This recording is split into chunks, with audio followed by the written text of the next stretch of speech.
बिस्मिल्लाहिर्रहमानिर्रहीम। अस्सलाम वालेकुम डियर स्टूडेंट्स। सिलसिला है हमारा ऑनलाइन लेक्चर्स का और आज हम इकोनॉमिक्स के सेक्शन में जिस टॉपिक के बारे में डिस्कशन करेंगे उसका नाम है तलब, यानी इंग्लिश में इसको डिमांड बोलते हैं।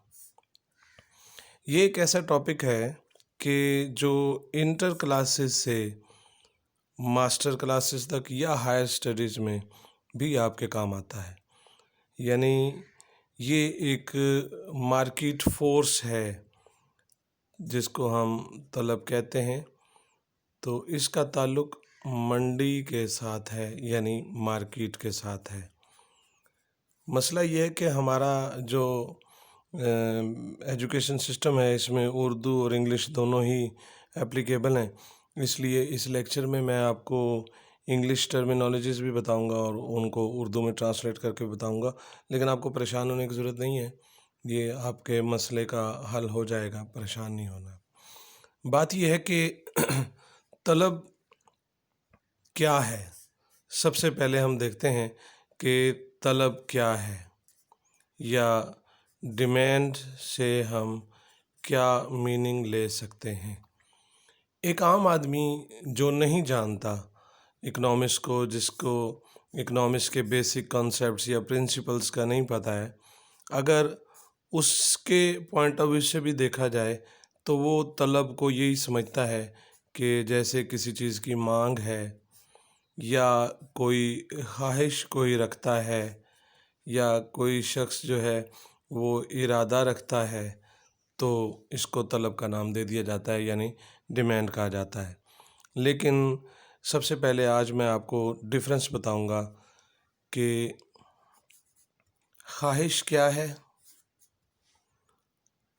ज़रूरत क्या है और तलब क्या है। इस ज़रूरत को आप बुनियादी ज़रूरत भी कह सकते हैं। तो ख्वाहिश को हम वांट कहते हैं या विश कहते हैं या डिज़ायर कहते हैं। जो ज़रूरत यहाँ मैंने यूज़ किया है वर्ड, ये मैं नीड के पॉइंट ऑफ व्यू से यूज़ कर रहा हूँ। और तीसरा पॉइंट है डिमांड। तो हमने इन तीनों पॉइंट्स को अलग-अलग डिफरेंशिएट करना है, तो आप तक ये बात क्लियर हो जाएगी।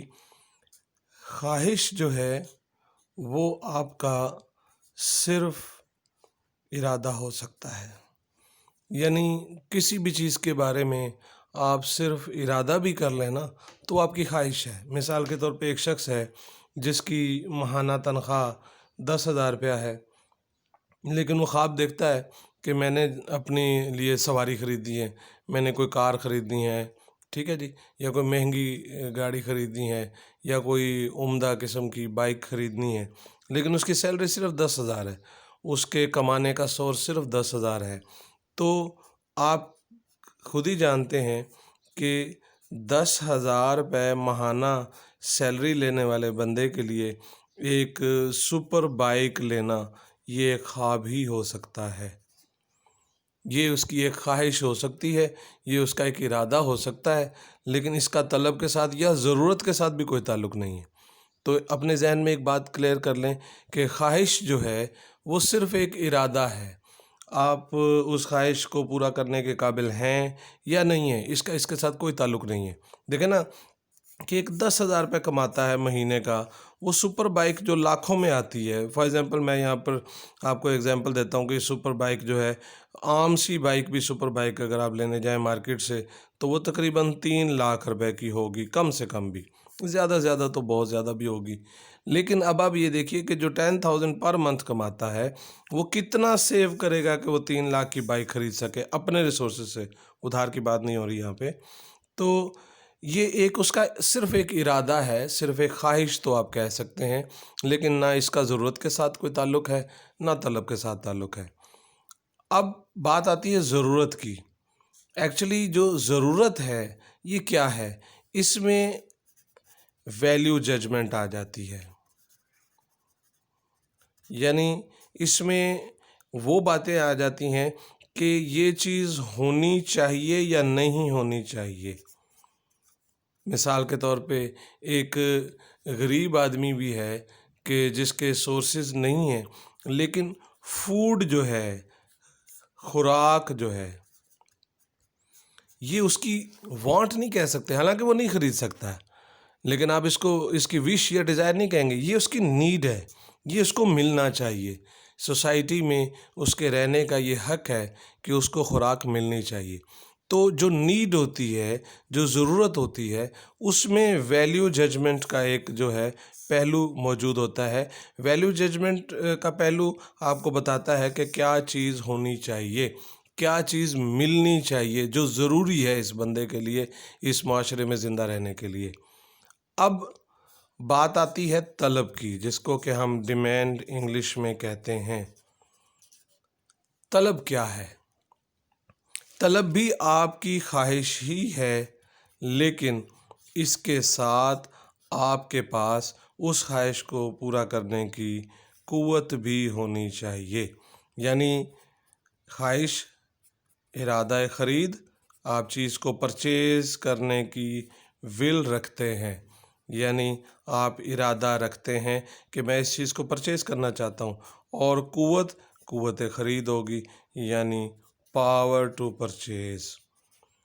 तो तलब के लिए ये दो इसके इंग्रेडिएंट्स हैं। मैंने ये डेफिनेशन नहीं बताई आपको, मैंने सिर्फ तलब के अज्जा के बारे में बात की है।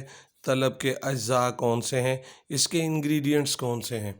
तो डिमांड तब क्रिएट होगी जब आप किसी चीज़ को ख़रीदने का पहले इरादा रखते हों और उसको ख़रीदने की कुव्वत भी रखते हों। मैं इसकी आपको बड़ी एक सादा सी एग्जांपल देता हूँ, जो डेली लाइफ में आप इसके ऊपर अमल भी करते हैं, प्रैक्टिस भी करते हैं। फॉर एग्ज़ाम्पल, आप जनाब मार्केट में जाते हैं,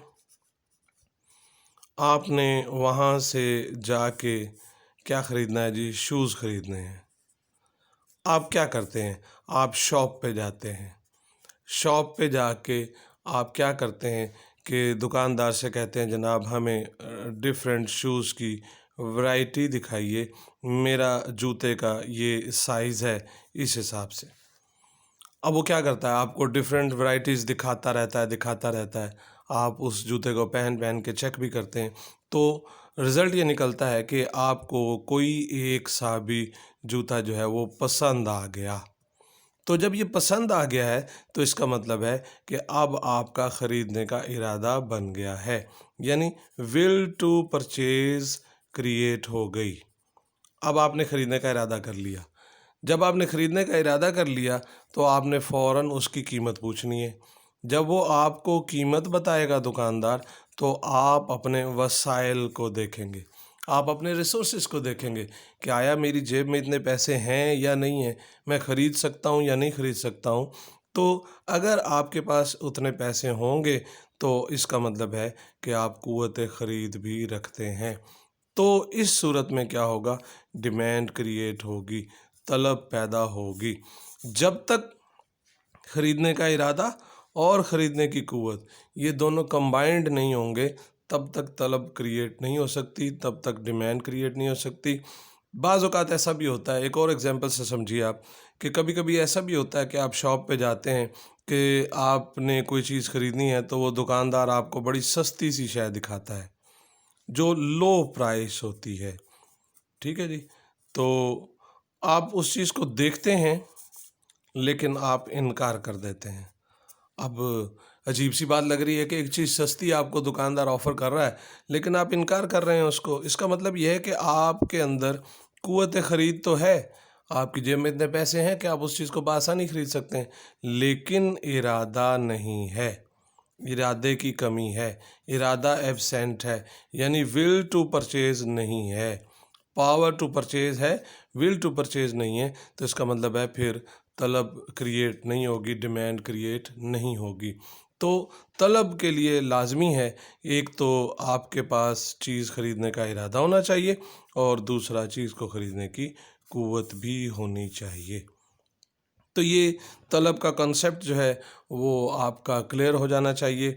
तो तलब जो है, इसको हम मार्केट फोर्स भी कहते हैं। मार्केट में दो ही फोर्सेस होती हैं जी, एक होती है डिमांड की और एक होती है सप्लाई की। डिमांड को उर्दू में तलब कहते हैं और सप्लाई को रसद कहते हैं। आज हमारा जो लेक्चर है वो इसी तलब के मुतालिक है, तो हमारा सारा फोकस अपने डिस्कशन का ये तलब के बारे में होगा। इसके बाद जो है वो मैं आपको बताता हूँ कि कानून तलब क्या होता है, यानी लॉ ऑफ डिमांड क्या है।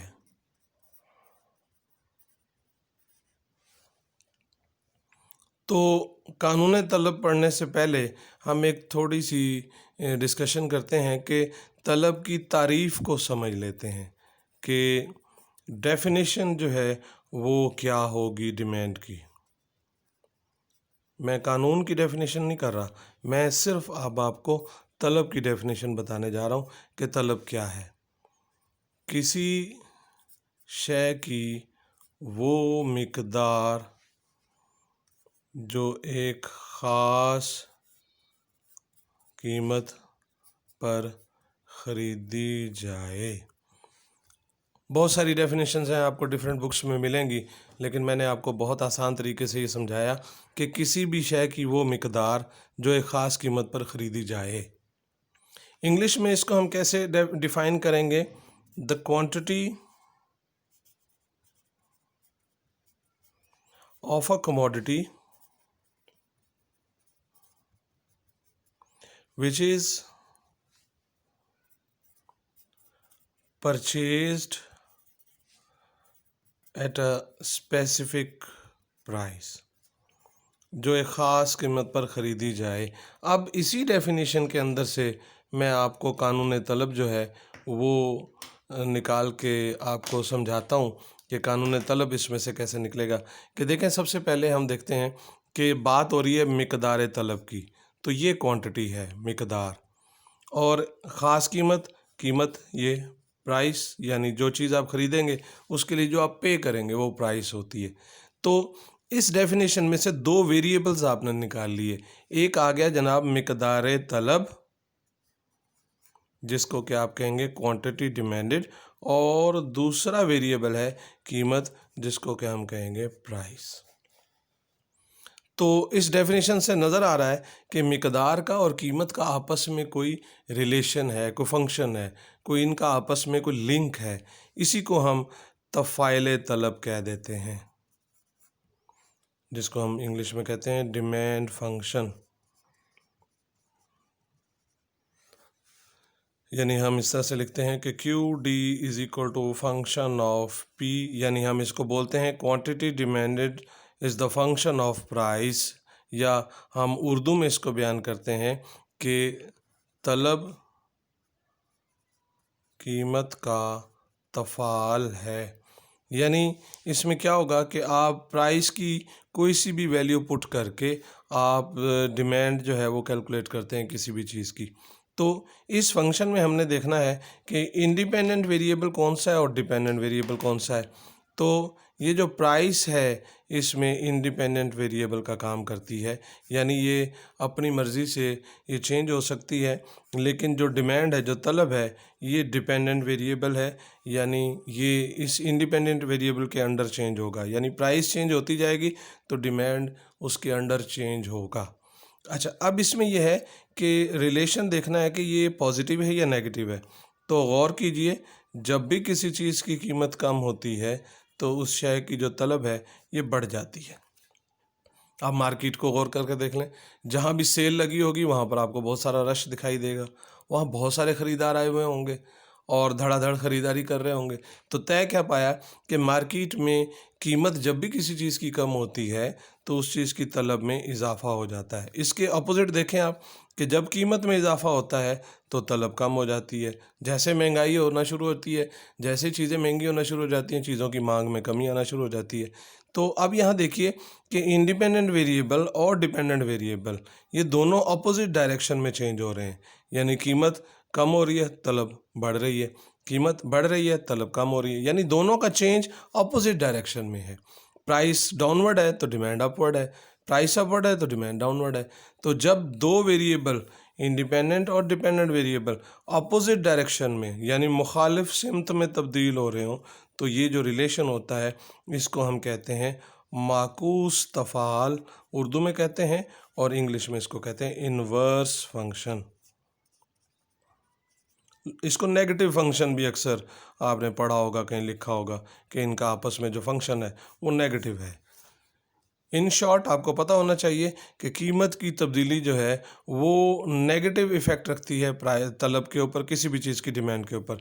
यानी आपको पता होना चाहिए मार्केट में जब भी कोई चीज़ सस्ती होगी तो चीज़ की डिमांड बढ़ जाएगी, और जब प्राइस बढ़ेगी तो डिमांड कम हो जाएगी। तो ये तो था इसका तफ़ाइल तलब। लेकिन अब हम चलते हैं कानून की तरफ, यानी लॉ ऑफ डिमांड की तरफ। कानून तलब, लॉ ऑफ डिमांड।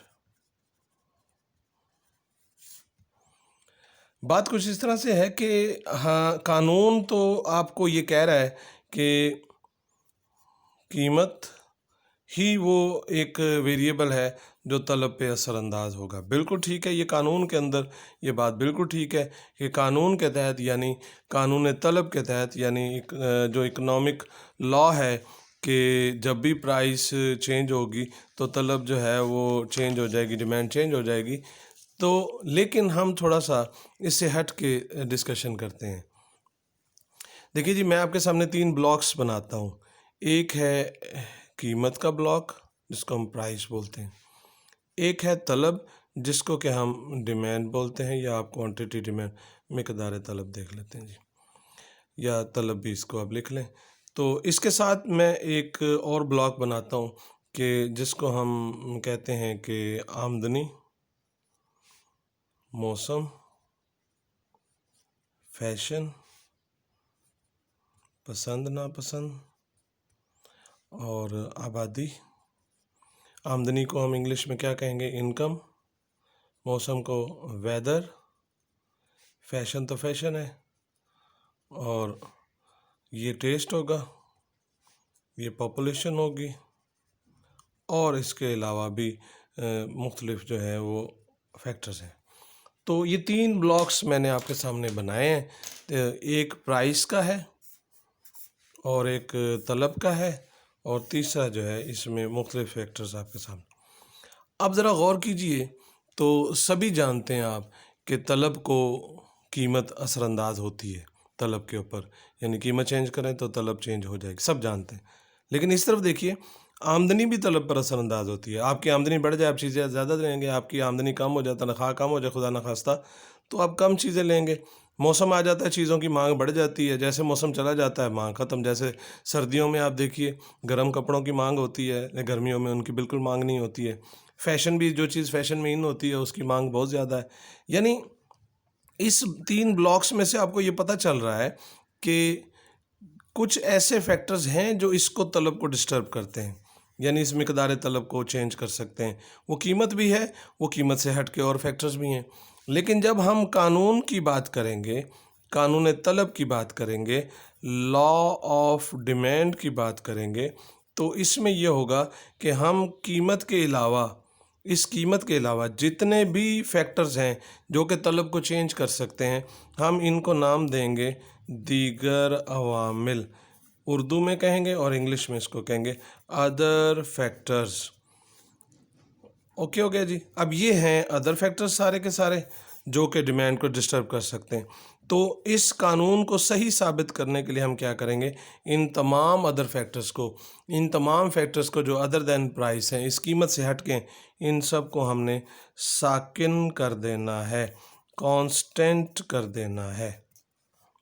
यानी इसमें हमने ये कह देना है कि आमदनी आपकी चेंज नहीं होगी, मौसम चेंज नहीं होगा, फैशन चेंज नहीं होगा, टेस्ट चेंज नहीं होगा, आबादी चेंज नहीं होगी, यानी कोई भी फैक्टर चेंज नहीं होगा। सिर्फ अब चेंज होगा तो क्या होगा, कीमत चेंज होगी, और कीमत के अंडर क्या चेंज होगी, तलब चेंज होगी। यही कानून तलब है।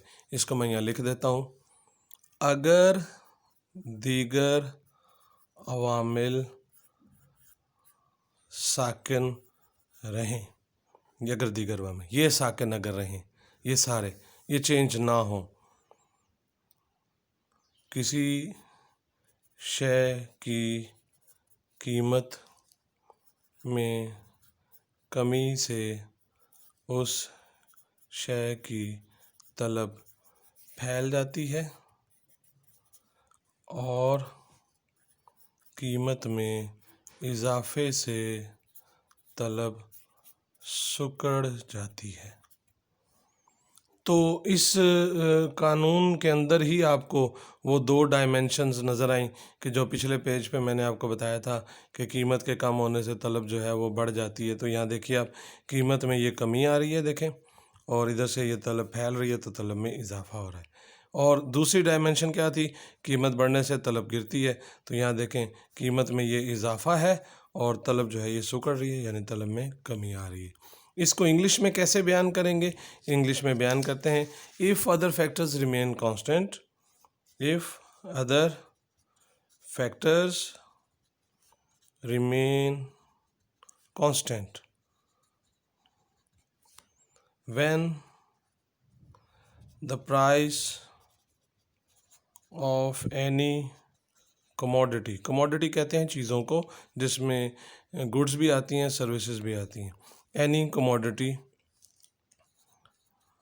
decreases its quantity demanded expands, यानी प्राइस डिक्रीज हुई है और डिमांड जो है वो एक्सपेंड हो गई है। And vice versa, vice versa का मतलब यहाँ क्या है कि ये जो प्रीवियस स्टेटमेंट है इसको उलट कर दिया जाए। प्रीवियस स्टेटमेंट उलट करेंगे तो क्या होगा, यहाँ प्राइस डिक्रीज हो रही है तो यहाँ प्राइस को आप क्या करेंगे, इंक्रीज करेंगे, और डिमांड एक्सपेंड हो रही है तो यहाँ डिमांड डिक्रीज हो जाएगी। तो आप चाहे इसको उर्दू में पढ़ के देखें, इंग्लिश में पढ़ के देखें, बात यही है जो ये मैंने आपको डायरेक्शंस पहले बताई हैं कि प्राइस के गिरने से तलब जो है वो बढ़ जाएगी, फैल जाएगी, और कीमत के बढ़ जाने से तलब सिकुड़ जाएगी, यानी कॉन्ट्रैक्ट हो जाएगी। तो ये है बेसिक नो हाउ के जिसमें हम कानून तलब को पढ़ते हैं कि कानून तलब कैसे फंक्शन करता है मार्केट के अंदर। तो इसके लिए अब इसको मज़ीद समझने के लिए मैं आपको एक टेबल और डायग्राम से समझाता हूँ। बड़ी आसान सी टेबल है जी, आप ख़ुद भी याद कर सकते हैं, ख़ुद भी बना सकते हैं। आपके जहन में बस मैकेनिज़्म पता हो कि इन दोनों का आपस में फंक्शन क्या है, पॉजिटिव है या नेगेटिव है। तो मैंने अभी आपको पीछे बताया कि ये इन्वर्स है, नेगेटिव भी इसको कहते हैं। फॉर एग्ज़ाम्पल मैं यहाँ पर प्राइस लिखता हूँ 10 रुपीज़, आप 1 kg ले रहे हैं किसी भी चीज़ की, तो प्राइस जो है वो 5 हो गई तो आप 2 kg ले रहे हैं। तो इसका मतलब क्या हुआ कि प्राइस गिर रही है और डिमांड देखें एक्सपेंड हो रही है। अब इसी को हमने क्या करना है कि डायग्राम में पुट करना है। तो प्राइस जो है, अब इसके लिए देखें कि मिनिमम इसमें 5 है, मैक्सिमम 10 है। तो हम दो एक्सेस लेते हैं, एक्स एक्सेस और वाई एक्सेस। आपने इस तरीके से एरो ये ओरिजिन लगाना है और वाई एक्सेस पे आप प्राइस ले लीजिए, एक्स एक्सेस पे आप डिमांड ले लीजिए, मिकदार तलब ले लीजिए। अब इसके ऊपर आपने वैल्यूज़ को पुट करना है। तो ज़रा गौर करें कि 5 और 10 दो वैल्यू, 4 भी हो सकती थी ये। यहाँ पर मैं आपको और भी डाल देता हूँ कीमत कि फॉर एग्ज़ाम्पल यहाँ पर 2 डाल देते हैं, तो ये डिमांड जो है ये 3 हो गई जी, और आसान हो गया। अब देखें मिनिमम 2 है, मैक्सिमम 10 है। तो आपने इस तरह से वैल्यूज़ यहाँ पुट करनी है कि उसमें 2 भी आ जाए, उसमें 10 भी आ जाए। अब आपकी मर्ज़ी, आप 1 2 3 4 5 6 ले जाएं, आपकी मर्ज़ी है 2 4 6 ऊपर ले जाएं, 3 6 9 ले जाएं, लेकिन जो आपने वैल्यू पुट करनी है वो सेम डिस्टेंस पे सेम अमाउंट से रखनी। फॉर एग्जांपल मैं 2 का डिफरेंस लेता हूँ, ये 2 हो गया जी, 4 6 8 10। अब ये नहीं होगा कि यहाँ 2 लिया है तो 4 यहाँ ले लें, डिस्टेंस भी सेम रखना है। ये नहीं होगा यहाँ 2 लिया तो यहाँ आप 5 ले लें, नहीं, डिफरेंस भी सेम रखना है, नंबर्स में भी डिफरेंस सेम रखना है आपने। अब इसमें मिनिमम 2 भी आ गया, इसमें मैक्सिमम 10 भी आ गया। अब डिमांड देखिए मिनिमम 1 है और मैक्सिमम 3 है, तो हम यहाँ से 1 और सेम डिस्टेंस पे 2 और सेम डिस्टेंस पे 3 हम ले लेते हैं जी। तो ये वैल्यूज़ अब पुट हो गई हैं इसमें ग्राफ में। तो अब हमने इन वैल्यूज़ को आपस में लिंक करना है। देखिए 10 पे डिमांड है 1 kg, तो आप ये 1 को 10 से लिंक कर देंगे तो ये हमारे पास ए पॉइंट बन गया। इसके बाद 5 पे 2 kg है, तो ये 2 को ऊपर ले जाके आप 5 का मतलब ये है कि 4 और 6 के बिल्कुल मिड में जो है वो ये डिमांड बनेगी, तो ये आपके पास बी पॉइंट आ गया। और 2 पे कितनी है, 3 है, तो ये 3 को ऊपर ले जाके आप 2 से मिला देंगे तो ये आपके पास सी पॉइंट आ गया। तो अब ये 3 पॉइंट्स हमारे पास बन गए हैं, तो हमने इन 3 पॉइंट्स को जो है वो आपस में जॉइंट कर देना है, जोड़ देना है, मिला देना है। तो ये हमारे पास एक डी डी यानी हमारे पास ये डिमांड कर्व जो है वो हासिल हो गया, जिसको कि हम ख़त्ते तलब भी बोलते हैं। इस ख़त्ते तलब की मैं आपको कुछ प्रॉपर्टीज़ बता देता हूँ कि नंबर 1 ये कि ये लेफ़्ट से राइट की तरफ होता है, और यानी बाएं से दाएं जानिब आ रहा है, और अपवर्ड टू डाउनवर्ड है ये, नीचे की जानिब। और तीसरा है कि नेगेटिव स्लोप, मनफी झुकाव। अब ये दो बातें तो बज़ाहिर बड़ी आसान है कि बाएं से दाएं मूव कर रहा है, ऊपर से नीचे की जानिब मूव, ये दो बातें तो बहुत आसान है। क्वेश्चन ये है कि ये क्या है, नेगेटिव स्लोप क्या होता है या मनफी झुकाव क्या होता है, इसको हम डिस्कस करेंगे हमारे नेक्स्ट लेक्चर में। तो हमारे साथ इसमें इस ऑनलाइन लेक्चर्स की सीरीज़ में आप जुड़े रहिए और इसको गौर से समझें, देखें और अटेंड करें इन लेक्चर्स को। तो इंशाल्लाह आपको इसमें फ़ायदा होगा। नेक्स्ट लेक्चर तक के लिए अल्लाह हाफिज़।